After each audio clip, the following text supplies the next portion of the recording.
Hello friends, welcome back to my YouTube channel. तो friends, यहाँ पे तेरा मेरा साथ रहे कि इस अपकमिंग एपिसोड में क्या हम देखेंगे उसे जानने से पहले मैं आपसे कहना चाहूँगी, चैनल पे नया है तो प्लीज़ सब्सक्राइब कर लीजिए। वीडियो अच्छी लगी तो लाइक जरूर किया कीजिए। ओके फ्रेंड्स, तो चलिए शुरू करते हैं। यहाँ पे दिखाएंगे कि सक्षम को एक लेटर मिलता है और एक टोकरी मिलती है। उस लेटर में लिखा होता है, अब संभालो इस टोकरी को, ये तुम चारों में से ही किसी एक की है।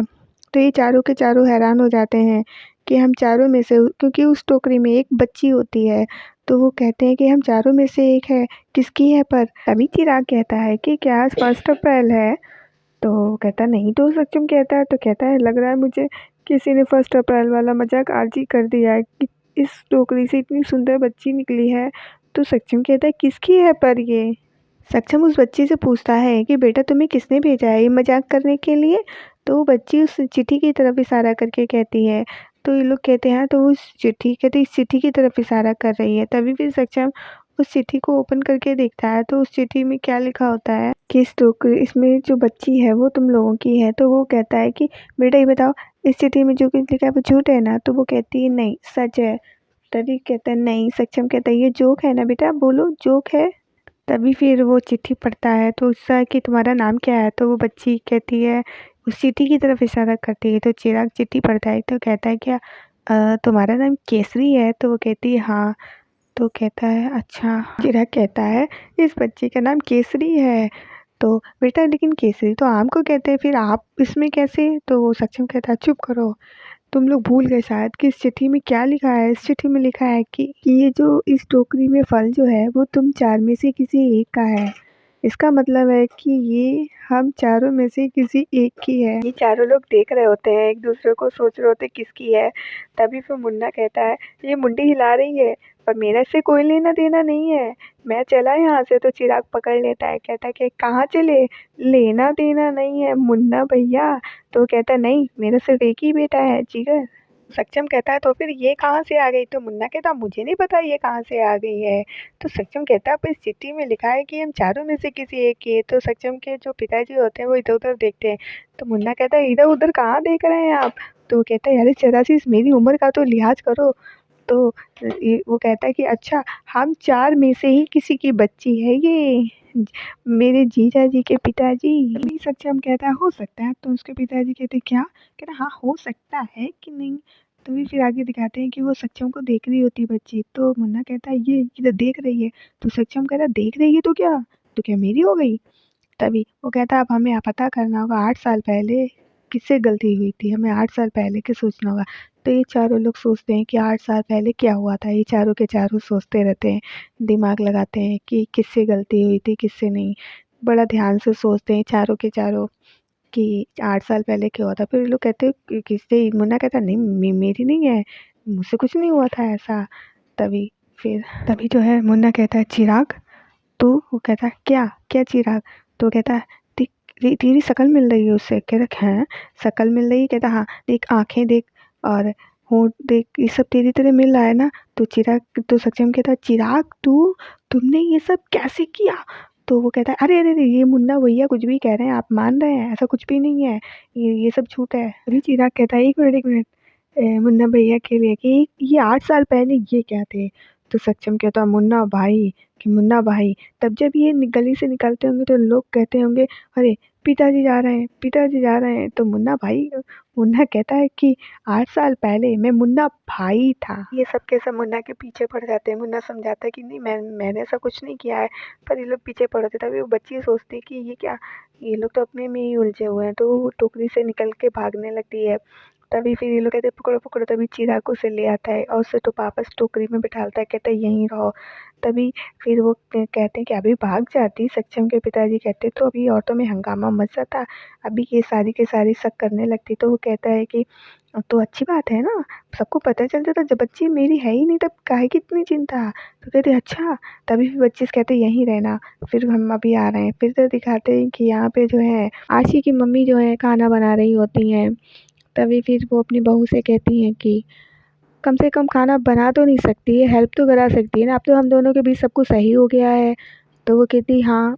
तो कहती ठीक है तो चल मदद करवा दे मेरी, फिर अगर उससे हो सके तो कहती ठीक है बताइए। तो वो कहती चल आटा उठा दे, मैं आटा गूँथ लेती हूँ। ठीक, वो आटा उठा के देती है, तभी वो आटा जो है गूँथने के लिए निकाल लेती हैं। फिर उसमें पानी डालती हैं, उसमें पानी ज़्यादा हो जाता है। तब वो कहती हैं कि ऐसा है, मुझे आटा फिर से उठा के दे दे, ये तो पानी ज़्यादा हो गया है। तो वो उठा के देती है, तो कहती है कि मम्मी ये आटा यहाँ पे ही मैं रख दूँ, बेकार में रखूँगी, आप पहले गूँथ लीजिए। वो कहती नहीं नहीं रख दे। तो वो कहती है अच्छा। तब उनको आइडिया सूझता है कि जो है इसको भी मज़ा चखाते हैं। फिर वो जो है जानबूझ के पानी ज़्यादा कर देती हैं और कहती हैं आटे के लिए कि आटा दे दो। तो वो कहती है फिर से माँग रही है, तो वो फिर जाती है। तभी वो इनका जो मज़ा चखाने का आइडिया होता है वो समझ जाती है, देख लेती है कि जानबूझ के पानी बढ़ा रही हैं। तो वो कहती है मम्मी जी पानी लग रहा है ज़्यादा हो गया, आटा दे दूँ? तो कहती है हाँ। तभी वो जैसे ही कहती है मम्मी जी गिर रहा है। जो जैसे ही आती हूँ तुरंत आटा उनके ऊपर गिरा देती है, तो हंसने लगती है। वो समझ जाती हैं कि ये मेरी चाल समझ गई थी, मैं इसे जानबूझ के तंग कर रही थी। तभी फिर वो तो खूब हंसने लगती है कि आटा सारा गिर गया। तभी उनका बेटा आ जाता है, कहता ओह ये क्या है, अन्न का तुम लोग अनाज को बर्बाद क्यों कर रहे हो अपने चक्कर में? फिर इधर दिखाते हैं कि इधर रज्जू जो है वो कहती है आने दो, आज मुन्ना को मैं बताती हूँ। तो मिथिला कहती है कि क्या हो गया रज्जू? वो डंडा ढूंढ रही होती है। तभी ये लोग कहती है आखिर इसे क्या हो गया है, अब ये इतना गुस्से में क्यों है? तभी फिर वो ध्रुव कह रही थी आने दो फिर मैं बताती हूँ कि इसमें जो है लिपस्टिक का दाग लगा हुआ है। तो ये लोग कहते हैं लिपस्टिक का दाग लगा हुआ, तभी चारों के चारों आ जाते हैं वहाँ पर और कहती है आज मैं छोड़ूंगी नहीं। तो मिथिला कहती है क्या हुआ? वो कहती इन्होंने मुझे धोखा दिया है। तो कहते हाँ ये लोग सोचते धोखा, सक्षम सोचता है यानी कि इसी को पता चल गया ये बेटी इसी की है। तो वो कहती है कि तुम आ जाती है मुन्ना को देख के कहती है तुमने धोखा दिया है? तो वो कहता है नहीं क्या कह रही हो तुम, मैंने नहीं तुम्हें धोखा दिया। फिर वो मारने के लिए पीछे पीछे ना उसके दौड़ने लगती है मुन्ना के। तो ये लोग सोचते हैं अच्छा यानी कि वो बच्ची जो थी इसकी ही है सक्षम। और ये तीनों लोग बड़े उससे खड़े होते हैं कि हम लोग तो बच गए हैं। अब वो मुन्ना को मार रही होती है गुस्से में, तुमने धोखा दिया। तभी वो जो होती है गोपिका उसको कहती है ऐसे नहीं, बेलन दे देती है अब मारो जाकर। तो वो उससे मारने लगती है उसके। तभी ये लोग कहते हैं कि अच्छा धोखा दिया, मैं होती ना तो ये करती। ये लोग सोचते हैं हाय अभी तो हमने तो कुछ किया भी नहीं है, ये लोग ऐसे क्यों कह रहे हैं। फिर ये लोग ना बारी बारी से सज्जू को चीज़ें देते रहते हैं, वो मारती रहती है। वो कहता है अरे क्यों मार रही हो, मैंने कुछ भी नहीं किया है। पर रज्जू तो सुनने को तैयार ही नहीं होती है, कोई बेलन दे देता है तो कोई डंडा दे देता है तो कोई झाड़ू दे देता है। तो ये वो भी गुस्से में मारती जाती है। तब तक इधर वो सोचने लगते हैं सक्षम कि उसे उसे पता चल गया कि मैंने धोखा दिया, बच्ची मेरी है। तो गोपिका मेरे पीछे पड़ गई है कि बच्ची किसकी है, अच्छा आपने ये सब किया है। तो वो एकदम से फिर उन्हें एकदम से जग जाती है। लोग सोचते हैं ये सक्षम को क्या हुआ था। तभी फिर वो सोचने लगते हैं कि चिराग और सक्षम के पिताजी वो भी सोचने लगते हैं कि ये क्या, ये लोग ऐसे नहीं ख्वाब में एकदम खड़े खड़े सोचने लगते हैं। तो ये लोग एक दूसरे को देखते हैं कि हैं ये लोग सोच रहे हैं। फिर दिखाते हैं कि एक तुरंत जो है रज्जू जहाँ पे खड़ी हुई होती है। तो वो कहती है मुझे धोखा दिया रज्जू? वो कहता है मैंने तुम्हें कब धोखा दिया ये बताओ। वो कहते हैं हाँ। तो कहती है लिपस्टिक का दाग फिर किसका है? ये लिपस्टिक का दाग आपकी शर्ट पे लगा हो, ज़रूर आप कहीं गए हो, आपने मुझे धोखा दिया इसीलिए तो लगा हुआ है ना।